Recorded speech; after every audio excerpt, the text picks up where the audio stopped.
everyone. Welcome to Innovating Cities, a municipality's right to win.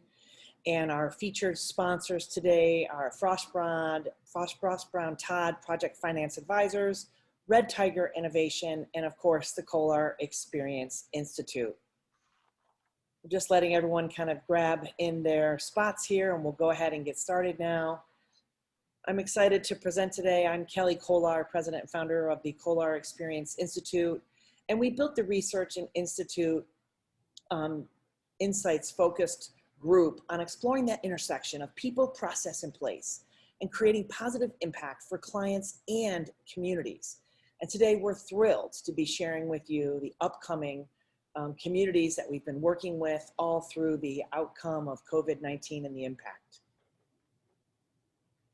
So think about COVID-19 and the impact on your businesses, on your communities, as well as in the livelihood of the neighborhood that you may live in.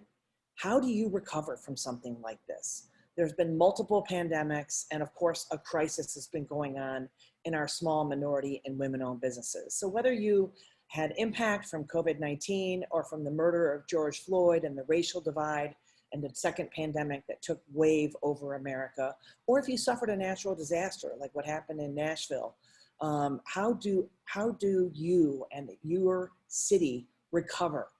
So we, of course, at the Institute are focused on data-driven economic analytics and how can we bring those stories and integrate the new future together. This all started for us with what we thought was a 15-day shutdown to now, of course, a 15-month shutdown. It began back last year in 2020 with partners with Bruce Katz from the No Walk Finance Lab, Francis Kern-Manone from the Cross Street Partners, our Institute, and David Rogers from Frost Brown Todd Project Finance Advisors. And we began to look at a new call for Main Street regenerators. Last year, we started to really understand what was happening across America in the Main Street USA study, as well as the alliance now, and different types of alliances that are now coming into view and into fruition throughout the United States. All of this, of course, funded by the CARES Act funding last year and now the new American Rescue Plan. It's a new model for the future of cities to expand and grow and reset where they've been and redefine where they're going. So of course now today we want to make sure that we thank everyone for coming to join and learning about the future of Right to Win Cities. We realize this is the next nexus, and we've put together an awesome team of sponsors as well as advisors to talk about that today. I want to first, of course, make sure that I introduce myself, of course, from Kolar Experience Institute, and the fact that we're creating that intersection of people, process, and place, and the intersection of what outcomes we can create. We have also David Rogers, the president of Frost Brown Todd Project Finance Advisors with us today, and another sponsor, Sean Ballness from Red Tiger Innovation, who's been an economic development partner with all the municipalities that we serve. And then, of course, we also have our very own Megan Hayes, Insight Strategist from KEI, who's been leading a lot of the Main Street USA. She's a member of that organization and has done several studies throughout the United States, understanding the data-driven analytics. So thanks again to all of you for sponsoring, and we're going to hear today from three distinctive, unique, and different municipality leadership communities, starting with BJ Jetter, our Safety Service Director, from rediscovering Deer Park and resetting what is Deer Park of the future. We also have Alan Freeman, Chairman of the Board of Trustees from a township. What is the township's perspective on the future of cities, and what does that look like? And last but definitely not least, we have Chris DeBrosi, the mayor of the city of Montgomery. And what does a first ring and a first tier suburb look like in the future as they start to build and expand and grow their community as well? So I'm going to go ahead and let each of them introduce themselves and tell us a little bit about what's going on in the current landscape in this now emerging economy coming out of COVID. Please share with us what your challenges are and where you see your future going. Chris? All right. Thank you, Kelly. Well, good morning, everyone. I want to say thanks to the Kolar Institute as well as all of our sponsors here today. As Kelly said, I'm Chris DeBrosi. I'm distinguished to be able to be the mayor of Montgomery, Ohio, which I have been for the past 6 years. I've also been on council for 12 years. Before that, I spent 9 years on our Landmarks Commission, which kind of works in our historic downtown. And, I'm a firm believer that you have to give back more to your communities than you take. And that's why I do what I do. A little bit about Montgomery. We're about 5.3 square miles, about 10,700 residents. We're really a bedroom community. And I use the word community purposefully. You know, a city is where we geographically live together. A community is a place where residents care about one another and feel that they're stronger together. And that's what I truly feel Montgomery is. A few attributes of the city I want to talk about. Obviously, we have great access to I-71 and I-75. We have great parks with over 96 acres covering the city, which, as you can imagine, last year have seen very much of an increased use. In addition to that, connecting all that fabric together, we have 11 miles of sidewalk, bringing everybody together on a daily and nightly basis. You know, everybody knows our historic, quaint downtown. That kind of speaks for itself. We have great restaurants, right? Montgomery Inn. Who doesn't know Montgomery Inn from around the country and around the world, quite honestly? Carlo and Johnny, Stone Creek, just to name a few. But the number one reason people move to Montgomery, as in a lot of cases, are the schools. Our Sycamore school system is an incredible school system, and we have a great relationship because we rely on one another to make sure that we stay, you know, for generations to come relevant. So moving a little bit along, the great things going on in our city right now wouldn't happen without our city staff, right? I feel privileged to be able to think about next year and the next decade for the city because I know our incredible city staff led by Brian Riblet, our city manager, is taking care of the day-to-day. So with that up on the screen now you see is the vision for the Montgomery Corridor project. If anybody driven down across the Ronald Reagan Highway into Montgomery Road, what you're seeing there is the finished roundabout, which should happen here by the end of July. Just beyond that, which used to house a Ford dealership and a Chevy dealership, is really the future of our city. That's the Montgomery Corridor project. This is where we're going to continue to build our community. This is a logical extension of our historic downtown, and this is going to contain a mixed uses. It's going to diversify our income base by providing office space. We have a hotel, a boutique hotel, the kind of place for the residents who have people in from out of town to stay.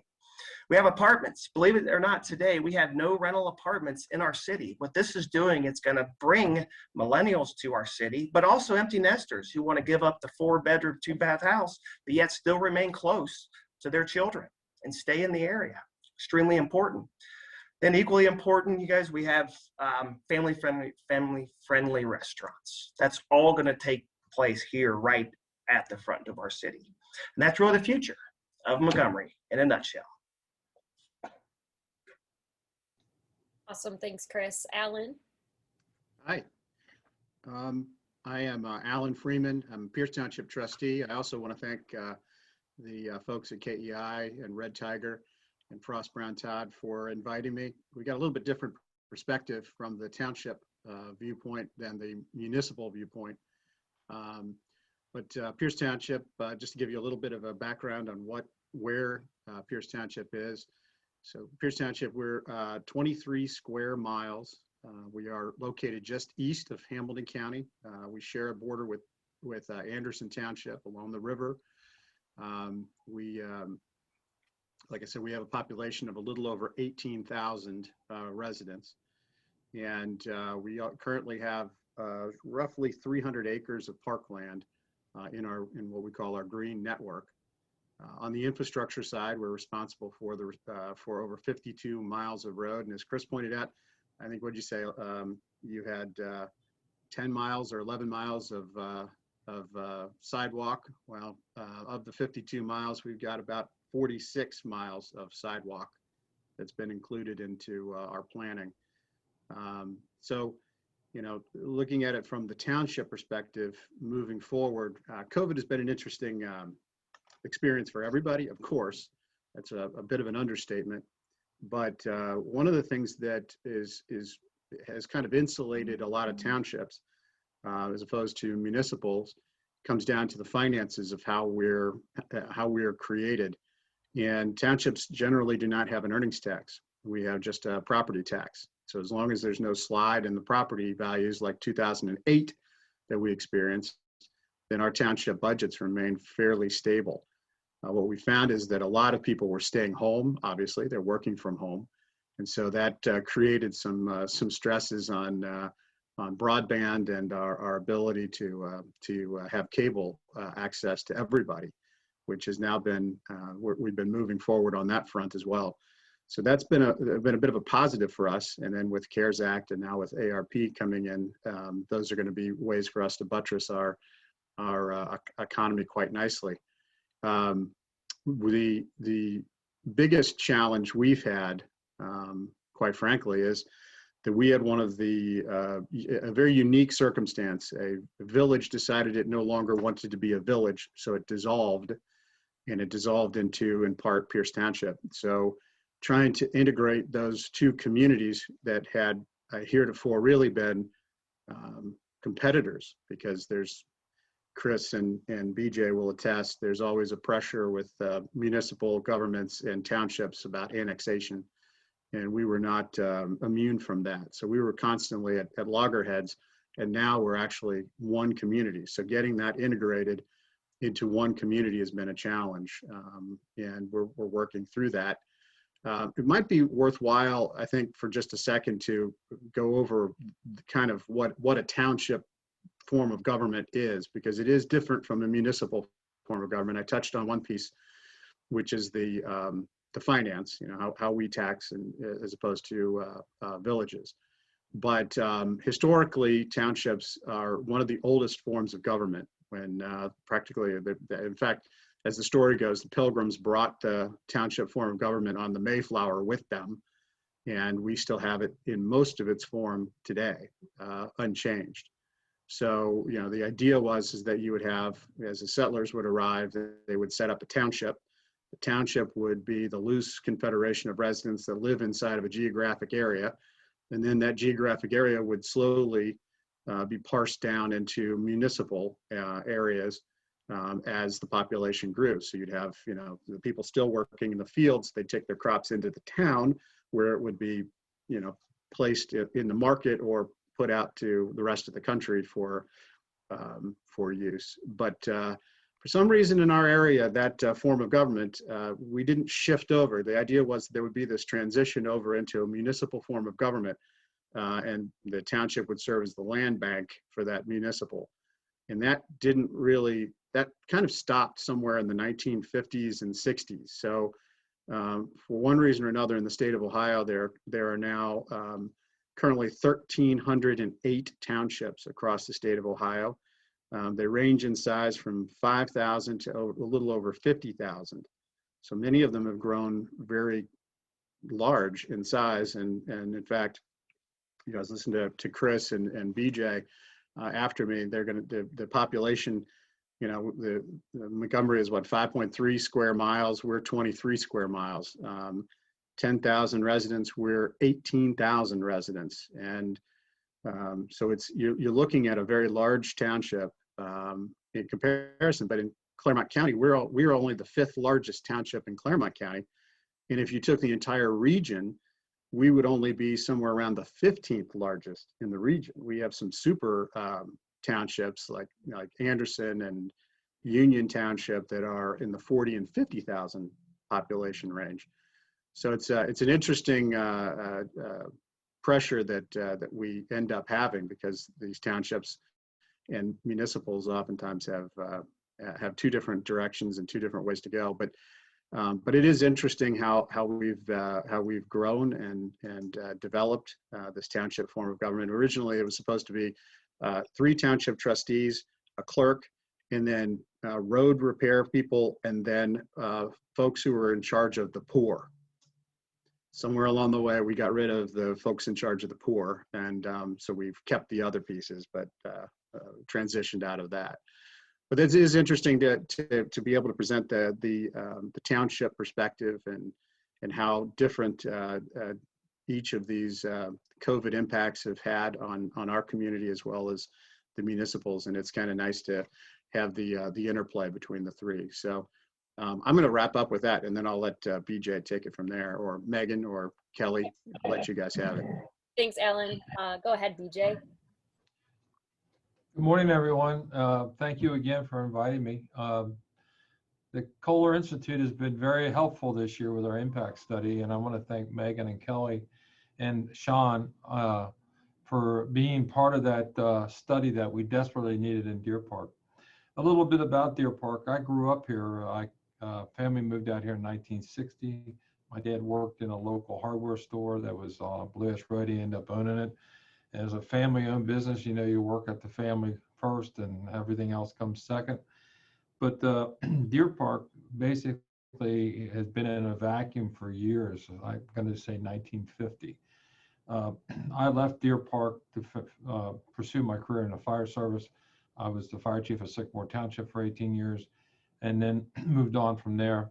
And then in 2017, I got a phone call, wanted to know if I would be interested in applying for the safety service director's job here.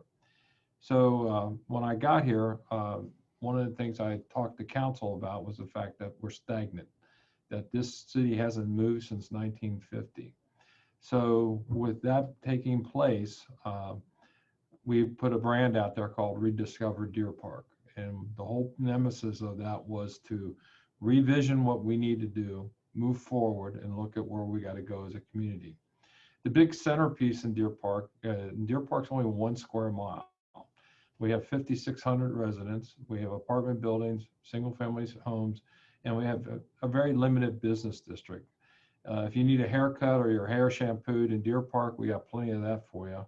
But the biggest thing is that we're lacking other amenities that today people want, and that's what we're focusing on for the future.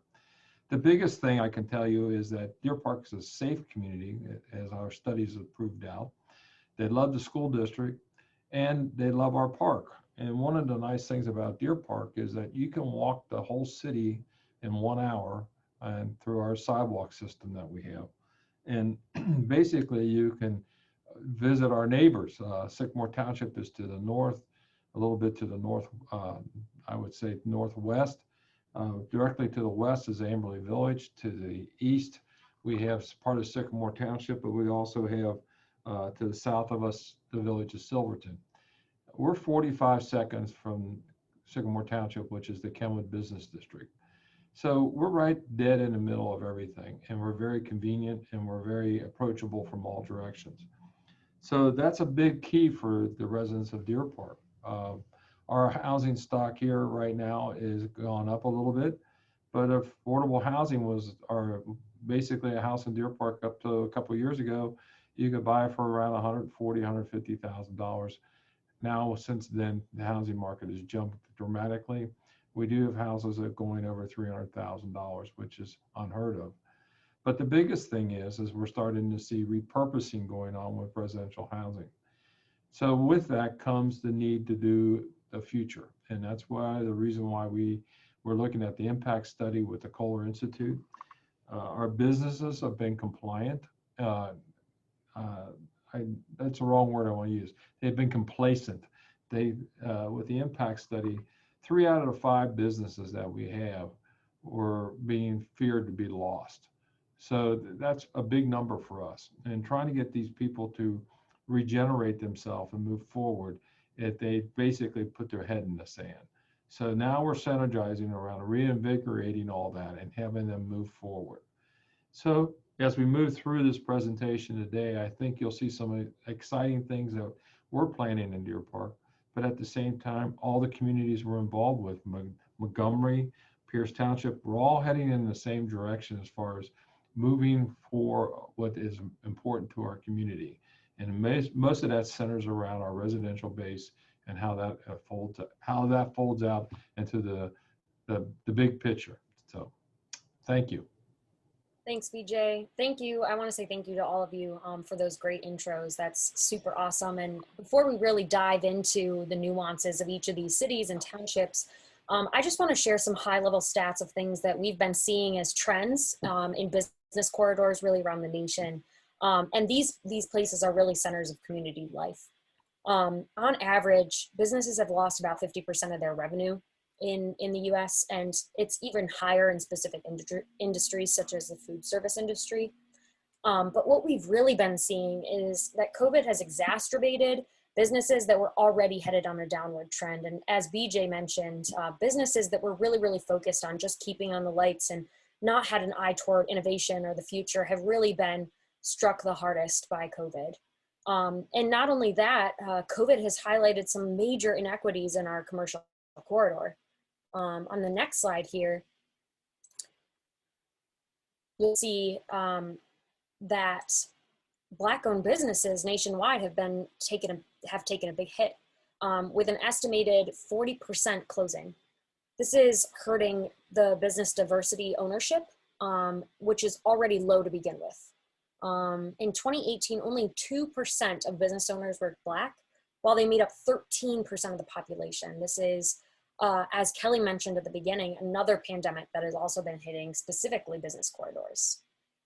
On the next slide here, you will see a completely different note. There are some huge national trends toward park usage. Some parks have seen visitor rates climb by over 75% through the pandemic, because people are really starting to find a new affinity for nature and the outdoors because of the ease of access and sense of security and safety that it now brings to people. But on the next slide, ease of access is not common everywhere. COVID has highlighted inequities in access as well in cities and specifically business corridors. Over 28 million children don't have access to a park within walking distance of their home. And significant portions of that 28 million are really concentrated in inner cities in these densely populated areas. Next slide. And even with that number, parks and gathering areas and walkability and accessibility are often overlooked in budget allocations and stimulus payouts. It really forces some razor thin margins for development and accessibility within business districts, all of which then impacts the business community and the economy of these cities. Next slide. And walkability is really tied to this entire picture, right? Walkability is not just about traffic calming measures and wider sidewalks. To have a truly walkable environment, so many different things are at play, whether it's connectivity and how integrated your community is, how you use the land, not just what's there. It's about the density, how many people are able to get out and walk in the community, and really minimizing the amount of motorized traffic. It's about parking, it's about green space, and it's about the overall experience. It's really about a perception of walkability that comes into play here. And walkability is really going to be the crux of neighborhood business district success coming out of COVID, because of all of these different trends that we've been seeing. Next. So with that, some of these stats that are happening and trending at the national level, there's an immense amount of nuance, obviously, that exists as we dive into particular communities. So from the work that we've conducted with our panelists, we've seen a huge array of repercussions, some of which have been mentioned already as a result of COVID, but we know it's different in every community. So I'm going to jump in now with our panelists and our first question of the morning, but please feel free to put all of your questions in the chat. We will get to them. It is going to be an open discussion today. So we have several questions prepared, but I'm really excited to see what you guys have to say as well. So with our first question, how are the impacts of COVID affecting your city, your township, and your region? BJ, would you mind starting us off today with this first question? In Deer Park, our businesses suffered immensely. We had basically a decline in our business openings. Most of them basically succumbed to the COVID closing. We had one restaurant that has been out of business for 2 years. There's a positive upside to that. But the biggest thing is that nobody wanted to take that step out of the box. They stayed within it. From a residential standpoint, we had a lot of people staying at home, working from home. But at the same time, the school district was up and down with one day on, one day off. The whole area around us, the whole region was in turmoil in regards to what do we do next? And we stayed open as a city, but one of the problems we suffered through was putting all the parameters in there. But I felt we needed to be open for the public, and we did it by appointments and things like that. But the biggest thing is that took us out of the norm. We had to close our park down for a while. We managed to get that back open. The problem we have more than anything, the centerpiece of the city, the park, when it was closed, really affected our children and adults walking. Those kind of things really took a toll on the city's activities. So the big thing is as we're emerging out of this, I think we have a lot of lessons we can build off of. But the biggest thing I seen more than anything else was the decline in income from our business district. Residential income stayed about the same, but we lost a good almost 20% of the business income that we were expecting. Yep. Thanks, BJ. Alan, do you want to jump in on this question? You're on mute. Yeah, I do that all the time. I apologize. I just started yakking. At home, I think my wife would like to have me on a mute button more often than not. But that said, as I mentioned earlier, one of the things that we found is that you know, from a financial impact to the township, COVID really didn't take that much of a toll. Our business district, Pierce Township, is largely a residential community. And so only about, you know, we've been looking at this for a long time and trying to crack at this, but only about 4% of our land usage is in commercial activity. And so, we're more in the housing sector than we are in business. But then when Amelia joined us, we moved from 4% to about 8%. So we doubled our business, our commercial land usage by adding on another village. So as we look at the business corridor that we currently have, it's anchored on one end by Kroger and on the other end by a Walmart. So those were two businesses that were fairly insulated from COVID's impacts during that time. What we did find is that a lot of those businesses became extremely creative, the ones that are in between those two poles. And as such, they were able to weather some of the storm. I mean, I know from just talking to some of the businesses that their financials were tight. I mean, much lower than what they would have expected to have. I mean, the one example that I point out frequently is we have a company called Golden Rule Catering. And since you weren't permitted to have, you know, weddings or large gatherings, then the catering business took a huge hit. And what they did is they decided to start selling their food for dinner and lunch. And so they would offer up on Facebook their menu for Wednesday night, come and get it. And people would pass it around and rallied around the business. And they were able to make ends meet by just changing their business model for a period of time. And now, of course, hopefully they'll be able to go back to what they were doing before. But having said that, they've now opened up an entire new finance stream that they can take advantage of moving forward. So what we found is that a lot of them just, you know, they rolled up their sleeves, and what is the old saying that the helping hand you need might be at the end of your sleeve.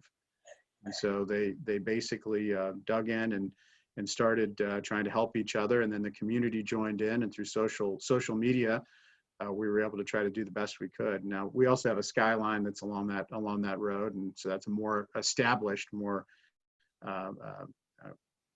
staid type of business. But they had a drive-through window, and so the community rallied around that. So there would be. They actually sold for a while. They were selling toilet paper from Skyline, just to get people to drive through and participate in business. So they just became very creative and banded, and they were able to band together and really try to soldier their way through the crisis. And like I said before, with us being mostly a residential community, a bedroom community. We were able to, you know, financially, we were able to pull through it too. So our services didn't decline. And we, like, again, as I said before, we have about 300 acres of parkland. And so people were using those very frequently until we had to shut down the playground equipment as well. So, I mean, that was maybe one of the bigger crises aside from COVID, or, you know, just the health impacts, the fact that we had to close down our slide and our swing sets. That was their biggest complaint that people seem to have. So, I mean, we've weathered the storm fairly well, and I look for, you know, now that we're starting to emerge from it, I think we've got a bright future ahead. Yeah, I think that's really interesting. One of the things I think that we found through our COVID impact studies of both Deer Park and Pierce Township is just how different the brand character and the civic identity of the two regions are, which can start to kind of talk about the reasons why you're seeing the things you're seeing in your different business corridors, right? With Pierce Township, there's really a good down-home effort to get things done, and in Deer Park, there's a real focus on safety and family and really risk aversion, and all of those things kind of go hand in hand with what you're seeing in the business districts. Chris, is there? Do you want to jump in on this question? Sure do. So from a Montgomery perspective, right, we dove into this. We had two things to deal with. We had our residents, right? We're a bedroom community.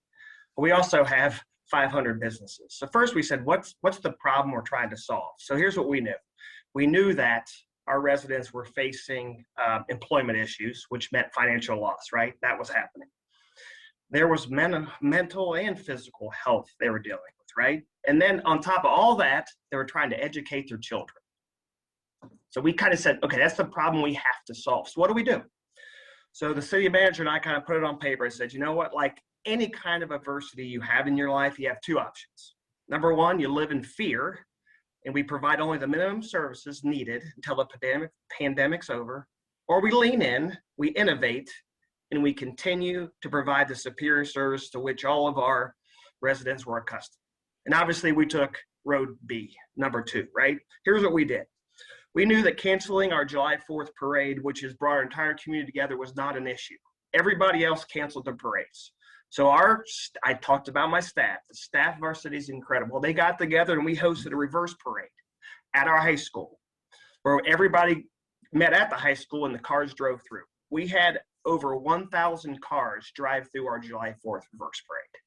You had to deal with that mental issue that everybody was dealing with from your residents. Number two is the Montgomery Pool. We kept it open on a reservation system only. We knew that we had to have an outlet for these kids during the summer. It wasn't easy.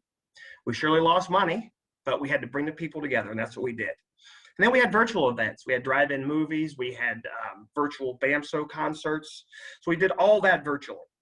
And then from a park perspective, we doubled down and we did extra cleaning of our parks during all this because of all the increased usage that happened. So, our employees, while they worked at home for a very short time, they did not sit back. They innovated and delivered it. From a business perspective, we had the same issue, right? We had great restaurants. They had to innovate on their own, but we worked together to make it happen. A couple things we did is we allowed a lot more outdoor dining really to activate our downtown area, which we've been trying to do. Now there's a necessity for the restaurants, so it turned out great. So that happened. We allowed them to put up tents in some of their parking lots and keep them long-term to bring people together. And then really all the restaurants innovated. Montgomery Inn, Stone Creek, Carlo and Johnny, they figured out the pickup and delivery model. They didn't want to, but they had to.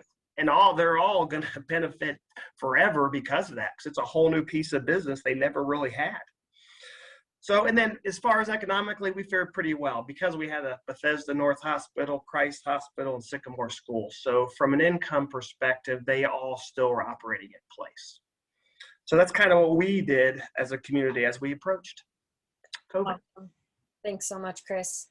If we want to go to our next slide here, we do have a question from the audience from Daniel Ferguson. On the next slide, we'll actually address it as well. So on the horizon, for your cities, your townships, what kinds of things are you conducting after your COVID impact study? And if you could also weigh in on how much of your annual budget is reserved for economic redevelopment and community redevelopment efforts with this question as well. Can we start with, why don't we start with BJ on this one? Well, a lot of good things are happening right now, and we're excited. One of the big things that happened out of COVID, and we're still not out of it yet, but we had a dormant restaurant for a couple of years, and we had a bank that was basically empty, and that became an urgent care. And then we turned around and the restaurant reinvented itself into a Mexican restaurant, which we're excited about and are doing very well. The Local Deli, one of the things I failed to mention was during the COVID, they had a Tuesday beer or liquor special highlighting bourbons. And what we would see there is a long line in the morning at 9 o'clock when the delivery truck would show up, and people were standing in line and they did their social distancing and everything, getting this bourbon special that they were all excited about. Where we're going today is, though, at the Kohler study, is we now have 45 townhomes going into the north side of our community, which is all residential. And the big thing is we're looking at how to reinvent the Blue Ash Road corridor. We're using Sean's talents for that. But the biggest thing is I think we're looking at how to redesign the park to make it more inviting so we can host more events. We're looking at the fact that we have a streetscape project that's coming to an end to one section of Blue Ash Road, but we're looking at continuing that on to the whole street from the North Corp line at Sycamore Township down to the village of Silverton. The other thing we're looking at is the fact that by doing that, walking is a big issue in Deer Park. And one of the things is we're looking at putting another walking path alongside the west side of the railroad tracks, which kind of divides Deer Park and Silverton and Sycamore Township and Blue Ash. And the big thing is making that the connection through these communities. So Sycamore Township can connect with Deer Park, and Silverton can connect. The other thing we got going on right now is a bike path project that starts on Plainfield Road, comes down one of our axillary streets in through the park and up over the railroad tracks to connect Blue Ash Road and Plainfield Road together for walking and riding your bike. And that whole plan is to move forward next to use the connector on one of our other streets into Sycamore Township to the east. So the big thing is here is bringing everything together. And I had to compliment the mayor on their innovation that they did during the COVID. I think that was great. Our problem we had here, we had too many people scared to make a decision. And I think now that they see promise coming in Deer Park, I think they're ready to start moving into a direction of, hey, we got to do something with our business. Our business district, we kind of lit a fire under business association, excuse me. We lit a fire under them, and I think they're getting a little more active. And out of all this, council has stayed very positive, knowing that we had to make change. The big thing happening in Deer Park is we changed our form of government. We went from statutory, and they voted a charter in that'll take effect in December. So I think we're looking at all the things that we can do. One of the big things I think we're looking at is to bring a developer in to work with us hand in hand for the redevelopment of Deer Park's business district, which is Blue Ash Road, and also Plainfield Road. We're also looking at, too, how we can synergize our neighbors, Sycamore Township. We have a shopping center that we share where we have a part of that in Deer Park and part of it's in Sycamore Township. And the shopping center has been a good thing for the years, but we need to get them a little more involved and look at an economic apparatus there where both sides, Sycamore and Deer Park, can come together there to revitalize that center. Right now we have a Walgreens in there, Ace Hardware, and an IGA. But those are the three main staples in there, and the other are little stops. But I think we're going to be okay there because I think the public library has made a huge investment in expanding their space in Deer Park because the residents love the library.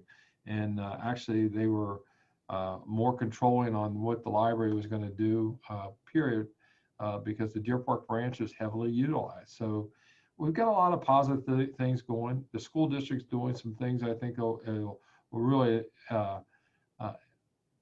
be a little more inviting. I think the residents are always a little standoffish in Deer Park, but I think in this case, they're starting to see that with the new people moving in, the increased values in our home, and how Deer Park is moving forward. During my tenure here so far, when I came here, they did not do any street repair.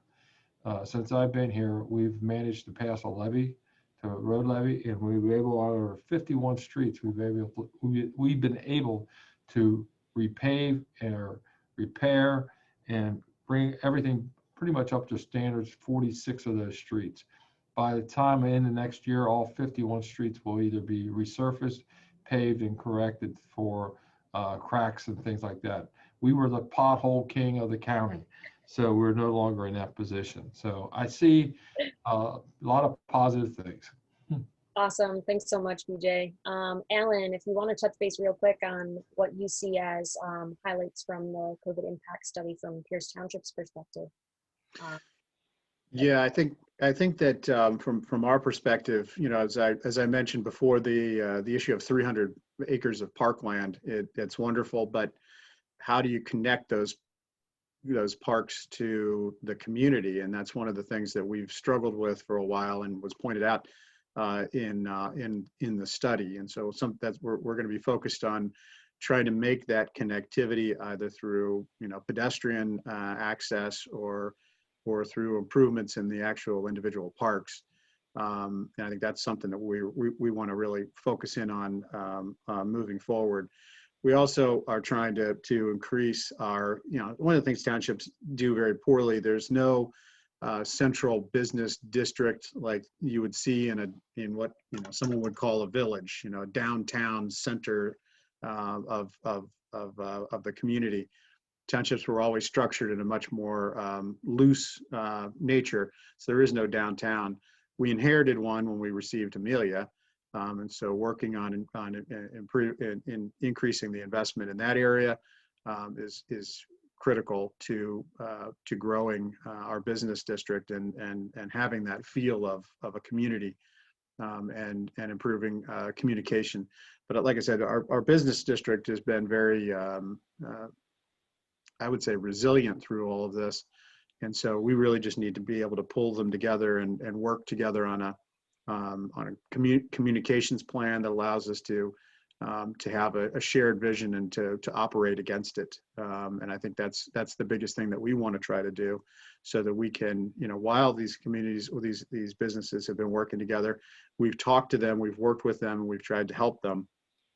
But really being able to continue that kind of dialogue moving past COVID, I think is really important. And a lot of the innovations that we've seen, I think that's really important for us to continue those and to encourage that innovation and creativity with the business community and with our residents. So those are the more soft things that we want to try to work on.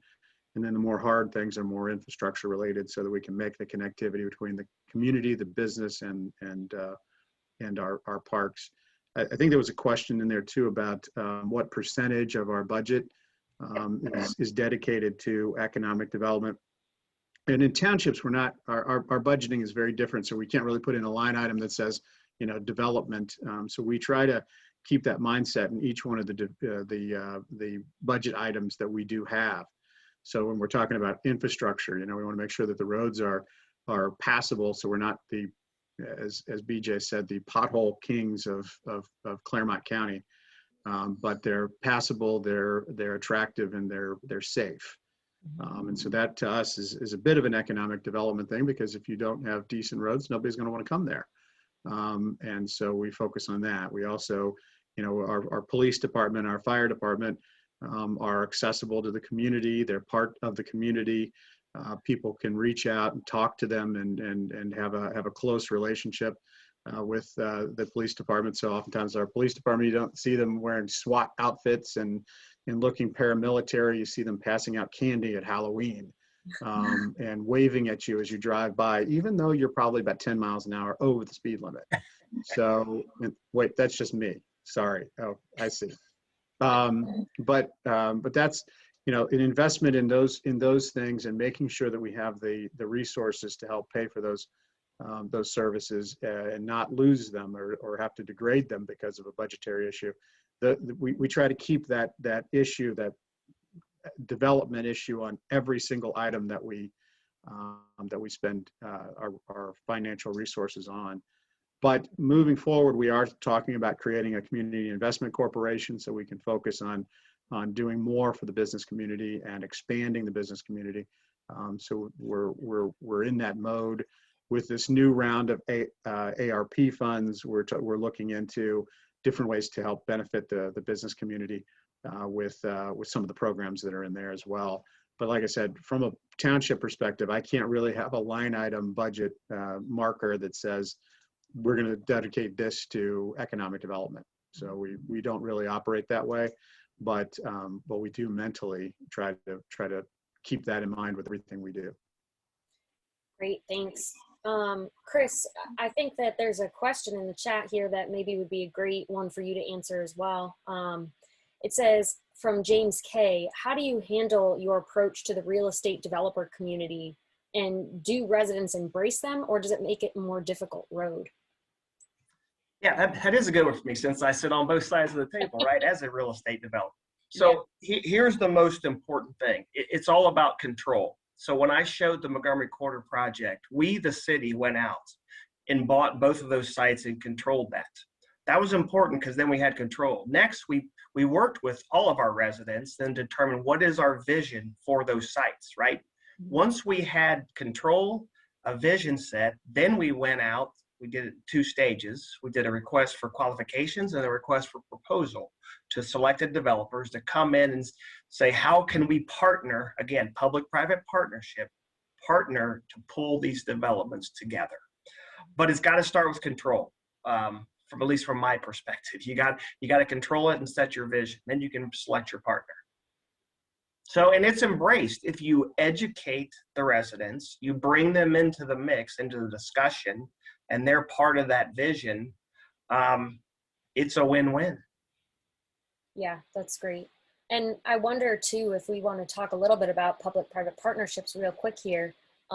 Maybe Alan, you could jump in on this, but can you talk about, from a regional perspective, why it's going to be important to work together as a team here? Well, it's going to be important to do because we haven't done it well in the past. And so we can just look at the past and see what didn't work and start to look toward the future and try to change it. I really think that as you start to go down the road from here, you know, like I said, the things that our business community did to try to survive, we need to take some cues from that and look at how we can work with other communities. In our area, we're talking about New Richmond, Monroe Township, you know, Batavia Township. Those are fairly, there's some opportunities there to move forward in our community and create opportunity. You know, when you look at a lot of these governments, we spend an awful lot of money on police, fire, and other resources that we could work together and try to find economies of scale to help reduce our burden for some of these communities, and also with the issue of economic development. I mean, the weird thing about Columbia County and some of the rural counties, or what are considered rural counties, suburban counties, we have townships that completely surround municipal governments, and a lot of those municipal governments are, some population-wise, somewhere between 2,000 and 5,000, right?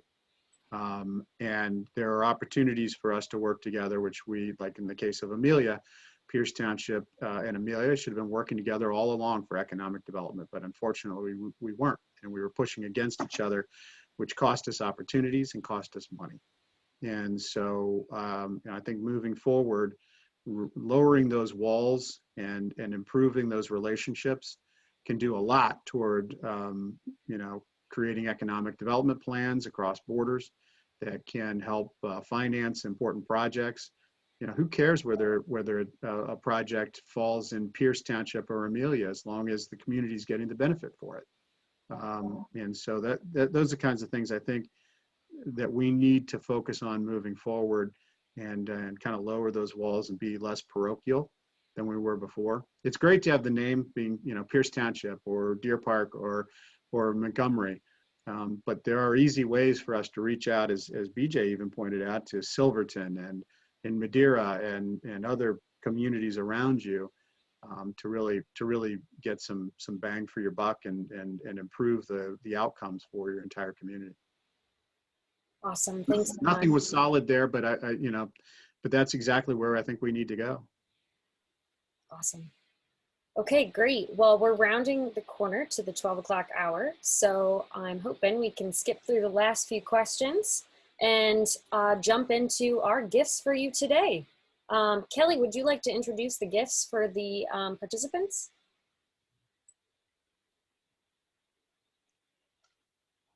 Well, I guess I can do it. Okay, so a couple things for all the participants here on the call today. We have just launched our Right to Win Cities website.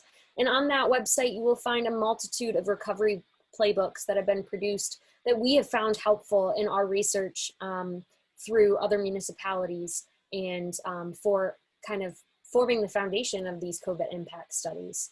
And we're also open to talking and having a consultation with you in your city, as well as the city leaders are also open to talking to you about what they see in the future of their cities and how we can work together in the future to build a stronger, more collective network of cities and townships and municipalities to bring greater and more creative funding to these municipalities. Kelly, do you want to jump in? Yeah, I just want to say, thanks again to everyone who's been really working with us to look at these recovery playbooks. And the Right to Win initiative is going to continue to be a part of an educational platform to proliferate and propose and to share and to continue to push knowledge out. So whether it's with our partners at No Walk Finance Lab with Bruce Katz, or through our partnerships with our different cities and our different collaborative partners, we're going to continue to publish and to try to include all of those materials for everyone to download and access for free. And we're super excited to talk about our next event, which is coming up on Thursday, June 24th at 11 a.m. We're going to have Bruce Katz from the No Walk Finance Lab from Drexel University, who's been consulting within the region here within the city, as well as his formerly with the Brookings Institute, and has really been a pioneer and a thought leader and visionary on innovation districts. He's been working with Peg Myrtle for the Cincinnati Regenerator Alliance and the partnerships there. And so he's going to come on with Peg to talk about the future of our region in Hamilton County and the strategies that they're putting together with partners like the Urban League, the Hale Foundation, the Port Authority, as well as Fifth Third Bank, as well as, of course, the city and the county. So super excited to hear what they have to say as they update us on the progress. And what is the role of regional alliances? Back to this public-private partnership that you heard Alan talk about, you heard Chris talk about it, you heard BJ talk about. We cannot do this alone. We need to reach across the aisle, and it's now what we call innovate.gov, because it's time for us all to be partnering together to rebuild, renew, and reinvigorate our downtowns and all of our communities together. And we cannot do that in silo. We cannot do that as individuals. And we also cannot do that also just through only depending upon the government. It's gotta be the public-private partnership. So super excited to hear about alliances, the intermediaries and organizations that can help rebuild that. And I think Bruce and Peg are gonna be super, super informative about what's happening, not only locally, but also on a national scale, because of course, Bruce is working with Accelerator for America, as well as the Main Street USA organization, and continuing to foster collaboration of how do we rebuild and regenerate America in a post-pandemic world. So looking forward to having everyone here. I don't know if we have we have a few more minutes maybe for one or two last questions. So let's see if anybody else has any other questions in the chat. Yep, I think one great one that we didn't get to talk about, if BJ and Chris, you guys want to jump in, is what do you see as the future? We talked a little bit about regional alliances. Do you have anything you want to add to that? The future as far as partnering? Yep. Yeah. Yeah, well, yes, it is the future. Shared services, right, are the future. From a Montgomery perspective, we meet quarterly with all of our surrounding communities and the school system, right?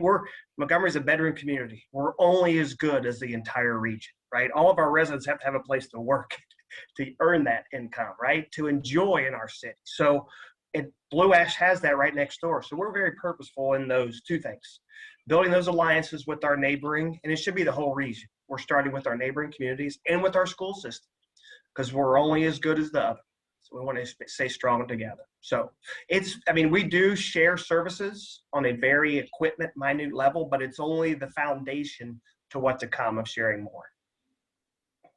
Chris, I agree with you. One of the things Deer Park did several years ago, and we're very proud of that, is the Joint Fire District with Silverton. That was a good move. Both communities could not afford to have full-time firefighters around the clock. So a shared service model came into play in a joint fire district. Regarding the foundation issues, we still share services with our neighbors in regards to maintenance equipment and things that we share back and forth with our neighboring township and Amberley Village and Silverton. So you're right, we have got to look forward to working closer and closer together. We all share some of the same problems. Some of our problems are smaller because of the size of the community, but at the same time, that they can be just as impacting as anybody else's. So I see a lot of good change coming. I think the funds that we're going to see coming out of the American Rescue Plan, I see some of those being channeled in a right direction. I see some of those are still questionable what you can and can't do. So I think the road work ahead of us is very positive, but we have got to stay futuristic in regards to how we share all that together. That's great. I want to thank again all of our panelists. You've been amazing. Thank you, Megan Hayes, for leading us through the conversation. David Rogers from Frost Brown Todd Project Finance Advisors as our sponsor and one of the experts at helping us look at future funding mechanisms like CICs. And of course, Sean Ballness from Red Tiger. Thank you for your sponsorship and your support for building those unique partnerships, because we know that that's what the future is all about. So look forward to seeing you in our next webinar with our next panelists, and feel free to reach out to anyone here, any of the folks here through our righttowin.com website, and look for some more information coming soon. Thanks so much. Have a great day.